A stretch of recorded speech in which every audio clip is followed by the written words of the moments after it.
chọn lớp, chọn yêu thương, chọn hạnh phúc. Trước nhu cầu thực tế về mong muốn tìm kiếm con đường xây dựng trường học hạnh phúc của nhiều thầy cô giáo và nhà trường trên cả nước, tháng 9 năm 2022, kênh truyền hình giáo dục quốc gia VTV7, Đài truyền hình Việt Nam và thương hiệu Love, hạnh phúc là lựa chọn của công ty cổ phần Sữa Quốc tế IDP cùng với sự đồng hành của Bộ Giáo dục và Đào tạo đã tổ chức hội thảo thay đổi vì một trường học hạnh phúc với chủ đề Chọn Yêu thương, Chọn Hạnh phúc tại thành phố biển Đà Nẵng. 400 hiệu trưởng và các nhà quản lý giáo dục, lãnh đạo các sở giáo dục đến từ 50 tỉnh thành trên cả nước đã tham dự. Hội thảo thay đổi vì một trường học hạnh phúc, chủ đề Chọn yêu thương, chọn hạnh phúc sẽ cùng bàn luận tới các chủ đề sau. Mục tiêu thực sự của giáo dục là gì? Vì sao chúng ta cần thay đổi, cải cách giáo dục? Nó đã trở nên cấp thiết đến mức độ nào? Thay đổi, cải cách giáo dục một cách thực chất là thay đổi điều gì? Làm thế nào để thay đổi và cải cách giáo dục? Hội thảo cũng sẽ trao đổi về chủ đề hạnh phúc thật sự là gì, vì sao và làm thế nào để thực hành hạnh phúc trong giáo dục, đưa hạnh phúc vào trong trường học. Chúng ta sẽ cùng nghe giáo sư Hà Vĩnh Thọ đến từ Học viện Học tập về Hạnh phúc và An lạc Eurasia, nguyên giám đốc chương trình Tổng Hạnh phúc Quốc gia Bhutan, cố vấn đặc biệt của dự án Trường học hạnh phúc với bài trình bày hạnh phúc thật sự là gì, làm thế nào để thực hành hạnh phúc trong giáo dục.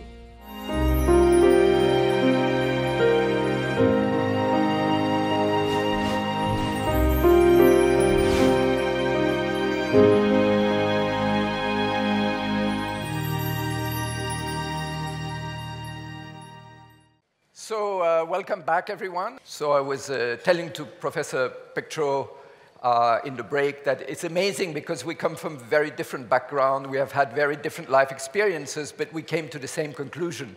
So we feel that we are very much on the same wavelength. So it's very easy for me to pick up where I left and continue the presentation. I came to Vietnam for the first time 40 years ago. So although my father was Vietnamese, I had never been in Vietnam.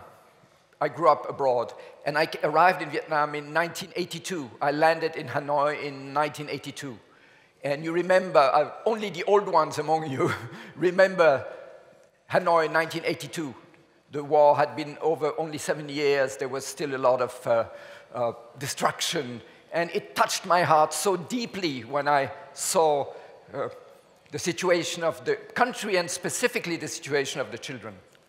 And at that time, I made myself the promise, if there's anything I can do to help the children in Vietnam, I will do my best to do it. A few weeks ago, I was back in Hanoi, exactly 40 years after my first visit.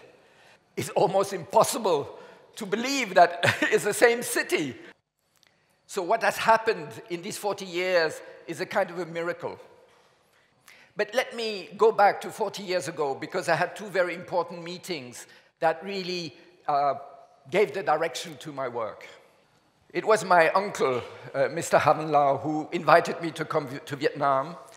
At that time, he was ambassador of Vietnam in Paris, and he often came to Geneva. I lived near Geneva, and we were working with my wife in the field of special education.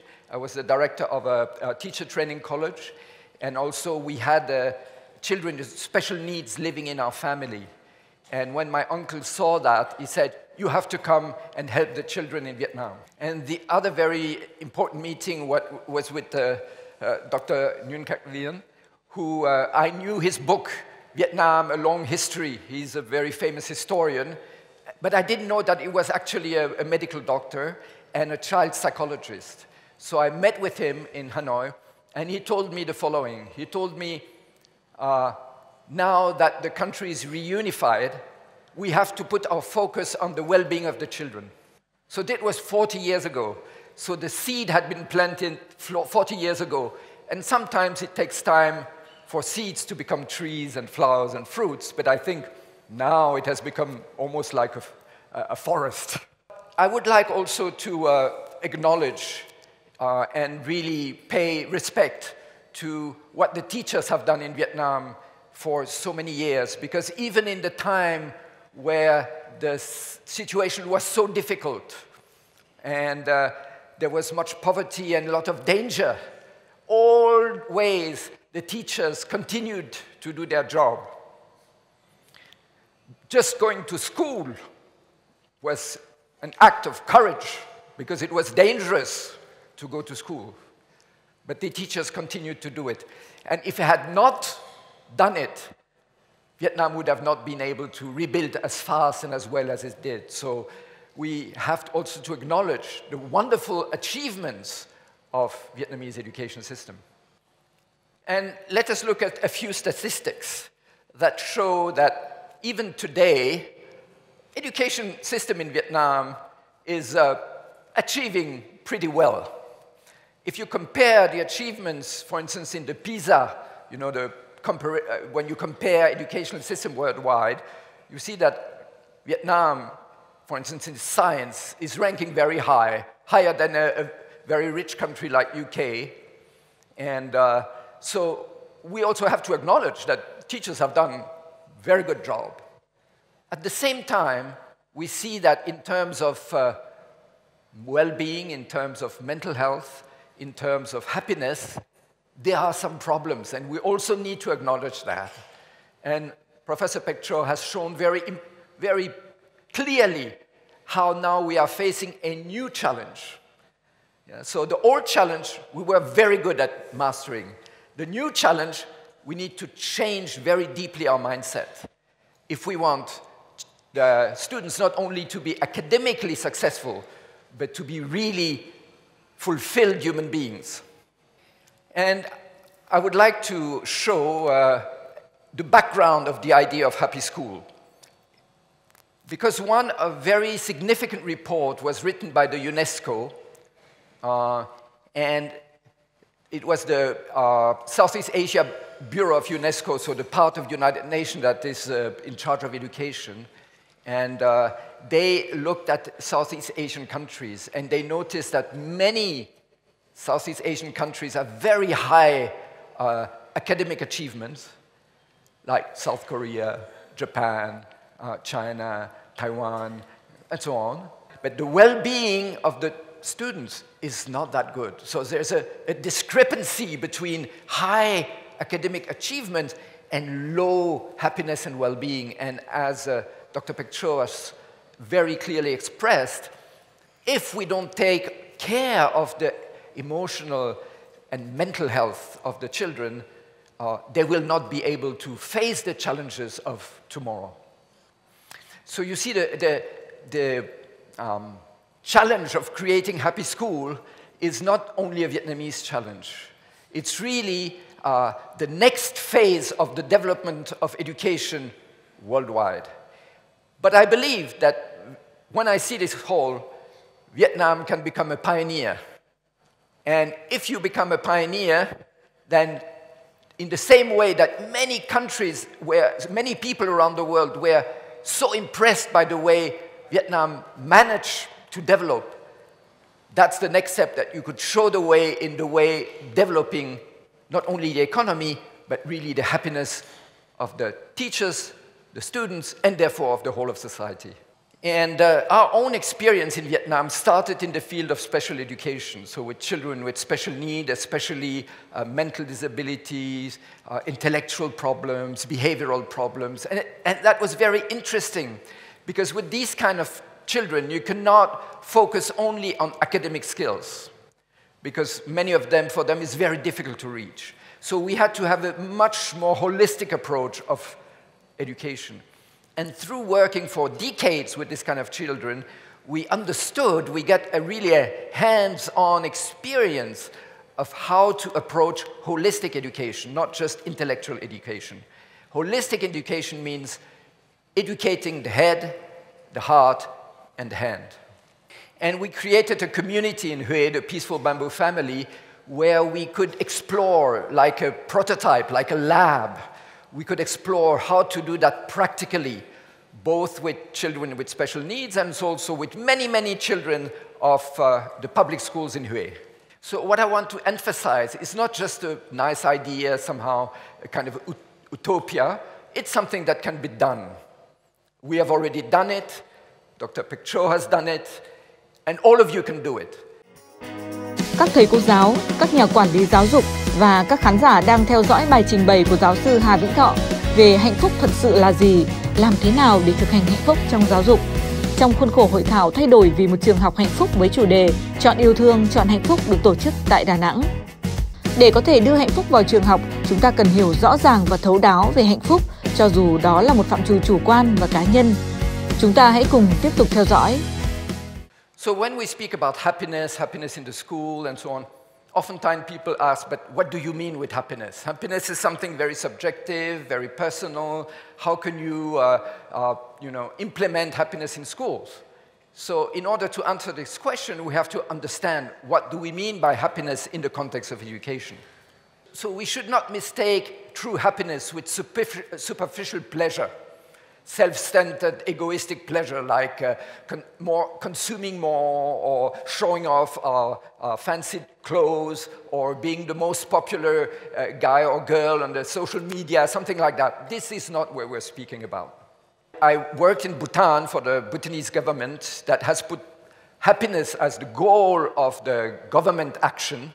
And we did a lot of research on what does happiness actually mean. We consulted the best experts worldwide, and then we tried to summarize everything we had understood in a simple formula. And this is the simple formula. True happiness has three main components. The first one is to live in harmony and to know how to take care of ourselves. It means self-knowledge, emotional self-awareness, understanding our own strengths and weaknesses, being clear about our values, our aspirations, our dreams. So to take the time to look inward, not being completely lost in the outer world.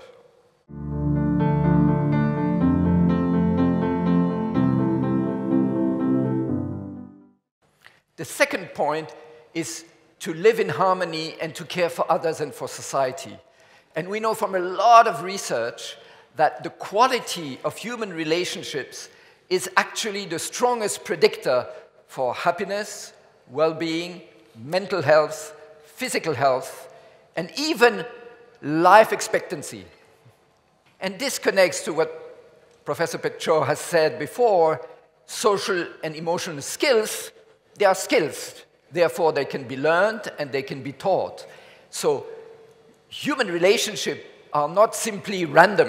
We can teach children from young age on how to create good, meaningful relationships based on trust, respect, friendship, and love. And that's a central part of education.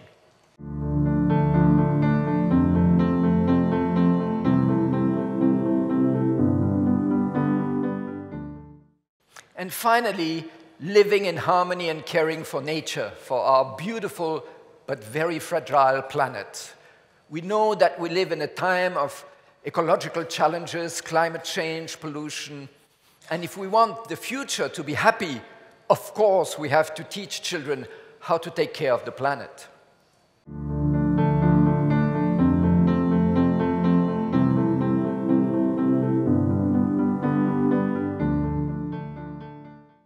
Three fundamental components of happiness, living in harmony with self, with others, and natures, are the core of a happy school curriculum.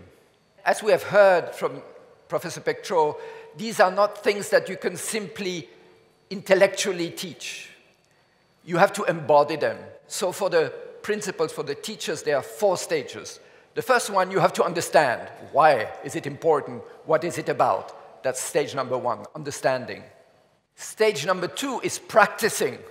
It's not something that you know you are, but you have to practice it, like emotional awareness, empathy, compassion. These things have to be practiced. So it takes a time to really take them in, practice. So understanding, practice. Stage number 3, embodying.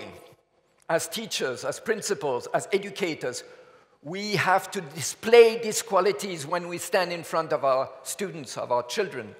If we just say it, but we act differently, it's not convincing. We have to be what we want to teach. And the stage number 4 is implementing it together, because social and emotional skills is not something one can do alone. We need a community.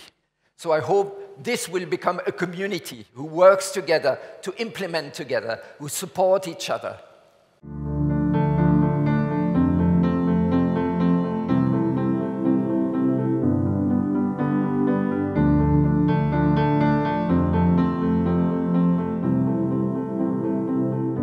It's important to understand that these ideas that we want to share, they are not just a sort of a ideology or something that we made up or some kind of religion or belief.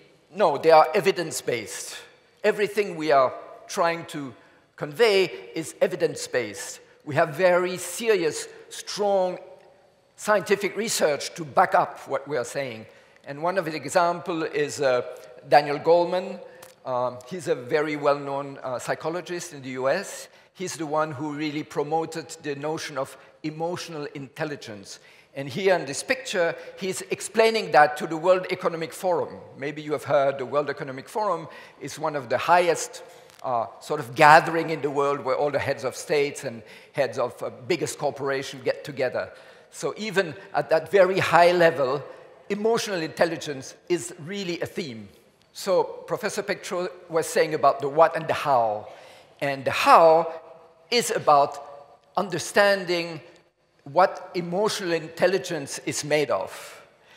So these are 5 fundamental skills that we can develop and that we can implement personally, at home, in the family, in the classroom, in the school, and in the overall system. And the first one is self-awareness.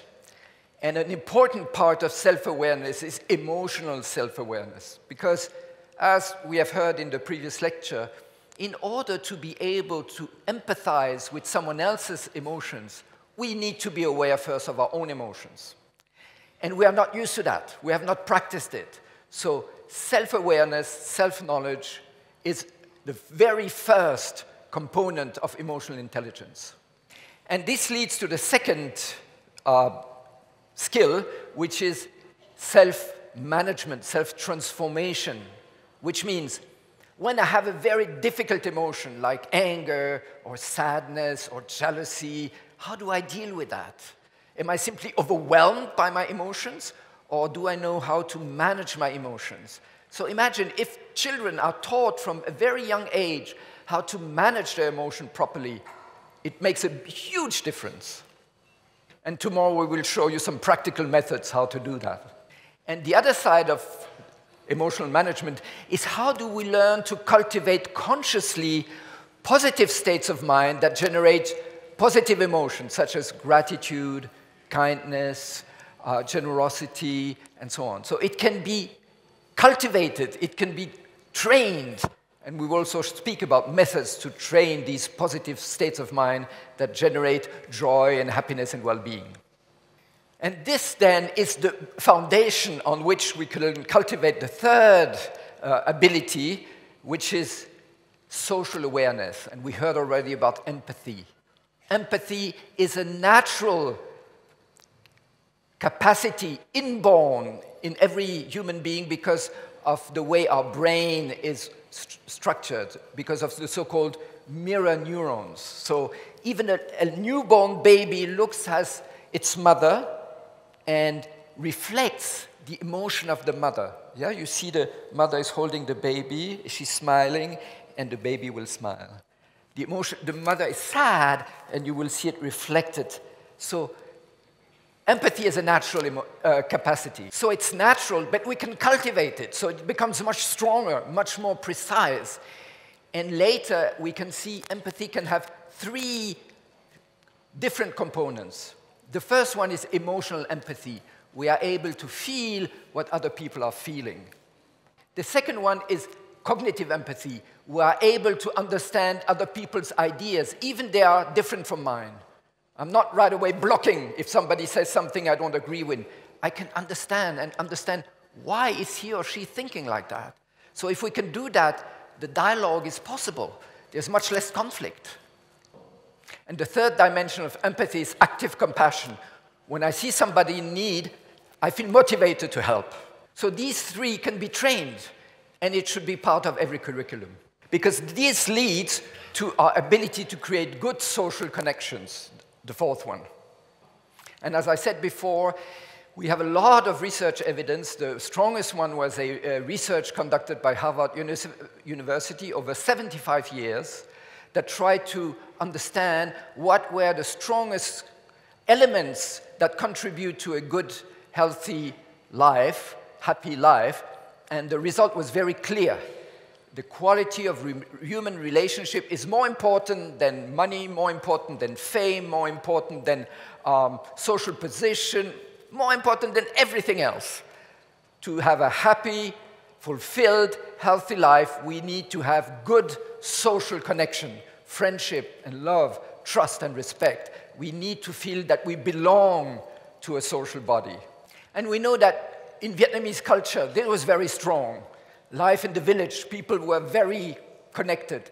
Extended family, people were very connected. But we see now with modernization, urbanization, this is slowly disappearing. People are more lonely, isolated. So now, before it was like natural, now we have to teach it. And if we have that, then it will naturally lead to the fifth skill, which is ethical, responsible decision-making. You see, if we are not able to pass on to our children, our students, good, ethical, moral values, then all the rest will collapse. A society without ethics, without moral values, cannot really survive. So really being able to not only say, but embody good ethical social values and making ethical choices is something crucial for the future of the country. Giáo sư Hà Vĩnh Thọ đã giúp chúng ta hiểu về 3 mức độ kết nối của hạnh phúc thực sự, 5 năng lực có thể rèn luyện được của trí thông minh cảm xúc, năng lực giúp mang lại hạnh phúc trong trường học và trong đời sống. Hạnh phúc là một kỹ năng có thể học được và có thể dạy được, nhưng cũng đòi hỏi cần phải có sự rèn luyện và thực hành nên sẽ cần thời gian, không thực sự dễ dàng. Tại sao lại như vậy? Có điều gì là nền tảng cho việc rèn luyện và thực hành những kỹ năng này? Chúng ta sẽ cùng tiếp tục lắng nghe. And now we can ask ourselves, so is there one skill that can help us develop all these 5 skills? A kind of foundation for all these other skills. In the past about 10-15 years, a lot of research has been done because now we have a much better understanding of neuroscience, the way the brain works. And this lady, Tanya Singer, she's a German scientist, together with her team, she received a big grant from the European Union to study the functioning of the brain. And what I'm going to share is the result of her research. Here you see her also at the World Economic Forum, sharing the outcome of her research with the highest decision makers of the world. And so what she observed is that the skill that underlies all the others is our ability to focus our attention consciously. And you see, we live in an age of distraction. Yeah. All the teachers know that the attention span is becoming very, very short. It's really difficult to keep the attention of the students. We are constantly distracted by our screens. So our attention is like scattered. So the first thing is, if we want to have self-awareness, if we want to have empathy, we have to be able to focus our attention. And it's the same than what Professor Petro was saying, behavioral coaching is not enough. It's not enough to tell the children, okay, be quiet and listen. It doesn't work. If the attention is scattered, just telling them be quiet and listen won't work. You have to teach them how to listen, to teach them how to be quiet, to teach them how to be attentive. It's a skill. Attention is a skill. And so the result of the research that I was mentioning show a number of positive outcomes of attention training, awareness training in the field of concentration, attention, stress reduction, emotional balance, and so on. So the idea is that we can teach children how to focus their awareness, their attention. And there are very simple techniques that we have used in many, many schools in Europe, in the US, in Bhutan, in Vietnam, that are simple and very effective, and we will share them with you tomorrow. But again, first the teachers have to practice it themselves. If they don't practice themselves, they cannot teach us to the students.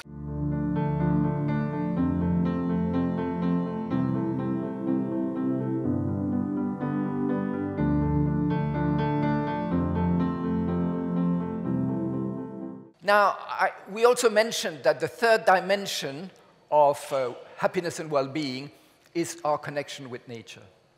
And now there's been a lot of research that has shown the contrary, which is when there is no connection with nature, then it creates really big problems, mental and physical problems.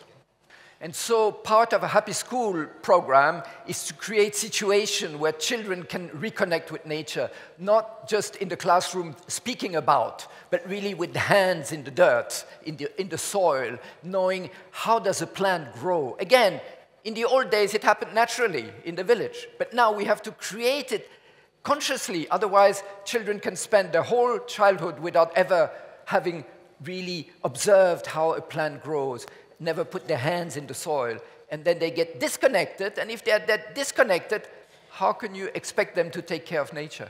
So in Huy, we have encouraged all the school to have, even if this is very small, a place where the children can really connect with nature, grow a little flowers or plants, and we also have a big garden, organic garden, where the children can come in our Peaceful Bamboo Family community, and we have thousands of kids who come and learn how to grow vegetables, harvest, or take care of different plants. We also have cows and chicken, and so this connection with nature. Tháng 4 năm 2018 đến tháng 5 năm 2022, 9 trường tiểu học, trung học cơ sở, trung học phổ thông trên địa bàn thành phố Huế đã tiến hành thí điểm triển khai trường học hạnh phúc. Đây là dự án được hỗ trợ thực hiện bởi giáo sư Hà Vĩnh Thọ và Học viện Eurasia vì hạnh phúc và an sinh.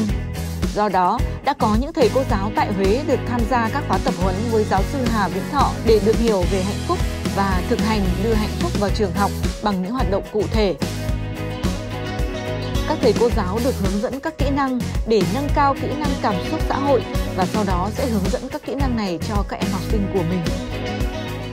So to summarize, Happy School in Vietnam is a program, it's a teacher training program basically, so that the teacher can learn to practice and embody these qualities so that they can spread in the schools. So we started in Hue, now we also have some pilots in Hanoi and Badin district. We are doing that in several countries. Right in this weekend, we have a big event in Switzerland with also hundreds of teachers following, just like you. So it's really becoming an international movement. And so, practically speaking, it's to develop practical methods, pedagogical tools that enable the schools, the teacher, to implement these 3 levels of connection to self, to others, and to nature. And so finally, our hope is that, as I said, that this is like what we're doing these 2 days is like planting seeds. And then if we nurture it together, then a beautiful garden could grow out of it that will bring happiness and well-being to many, many children all over Vietnam. Hopefully, all of our children, because it's not for the happy few, it's for everyone. So I hope now you all feel like gardeners responsible to water and nurture the seed of happiness for all the children.